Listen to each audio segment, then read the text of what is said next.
Hi guys, it's me, Catherine. Welcome to my vlog.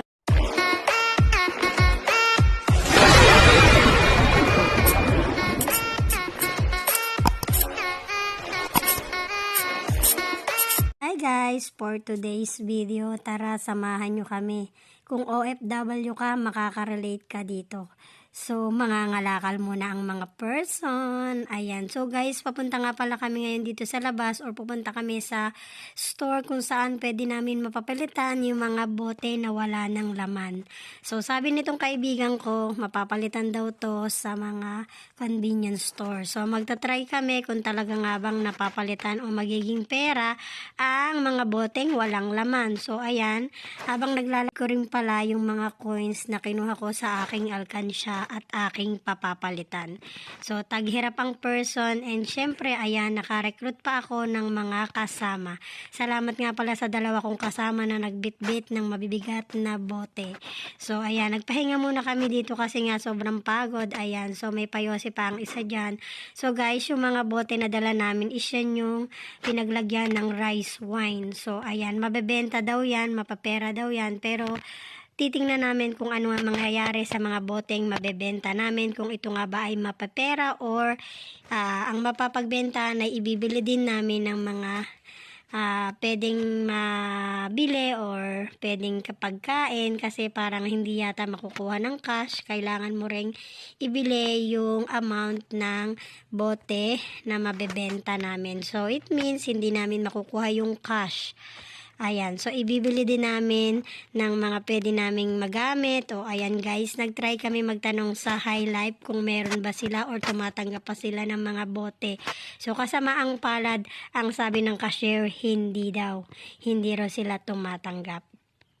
So dito naman kami guys, pumunta kami sa Indonesian store. So, yung mga ikway na nakuha ko sa alkansya or naipon ko sa alkansya ko, pinapalitan namin. So, this time guys, konti lang naman yung coins na dala namin. So, yung pera or yung napapalitan ay nahawakan ko naman. Ayan. So, bilang ang person, ayan, nagpatulong ng magbilang yung cashier dyan kasi nga, ang dami daw. Pero, parang aabutin lang yata siya ng almost 300, ayan.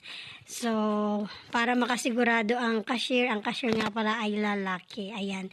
Siyempre, nalalandi-landi pa namin kasi may itsura charot, ayan. At siyempre, binata pa raw siya, wala pa raw siyang asawa. Ayan guys, parang pumatak yata ng 300 ang aming mga coins. Nanggaling nga pala yan sa alkansya ko, inipon-ipon ko yan, and then, ayan, so, kaysa naman bitbiting ko siya ng pagkabigat-bigat, ayan, pinapalitan na namin, and o, diba? Tama ang hula ko. Parang pumatak siya ng 300 plus yata. Parang 320 or 340 something. Ayan. So, meron na kaming pera. So, ayan. Mahahawakan ko na siya for the first time. Charot. Ayan. So, syempre, ipon-ipon lang natin and mapipera pa rin naman natin yan.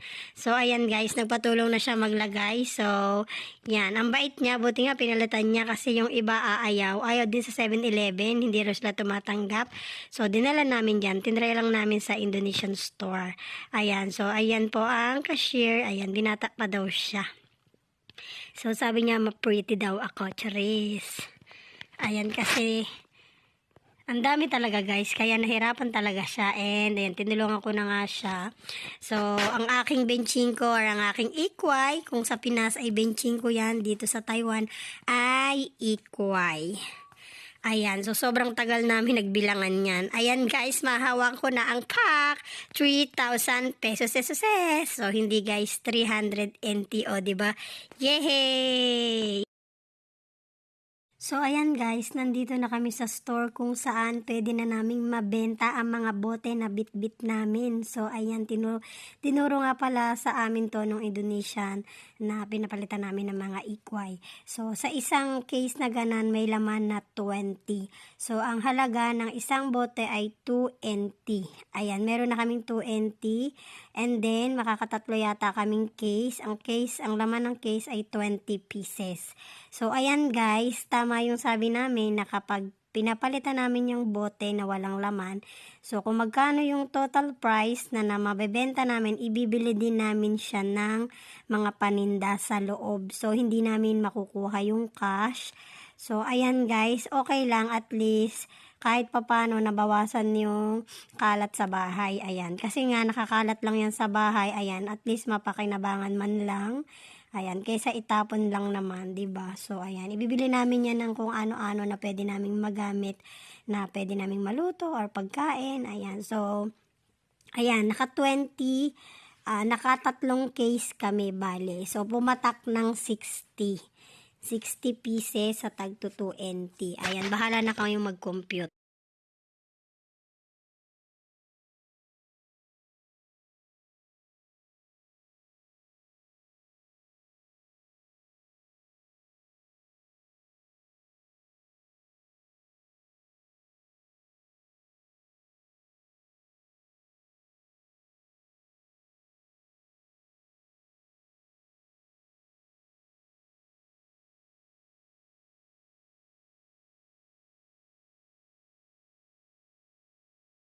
So, ayan guys, bago kami umalis, binilang ko na pala ito. Pero nakalimutan ko, kaya binilang ulit namin dun sa Indo Store. So, ayan guys, ipunin natin ang mga barya-barya kasi sa bandang huli ay mapepera talaga siya. Pero actually, pera naman talaga siya. Pero syempre, ayan. So, inipon ko yan sa aking piggy bank. Bye-bye. So, ayan guys, thank you sa pagsama nyo sa aking vlog. Ayan. Don't forget to like, comment, and subscribe. And syempre, hit nyo na rin yung notification bell para ma-update kayo sa mga bagong videos na i-upload ko. Bye-bye!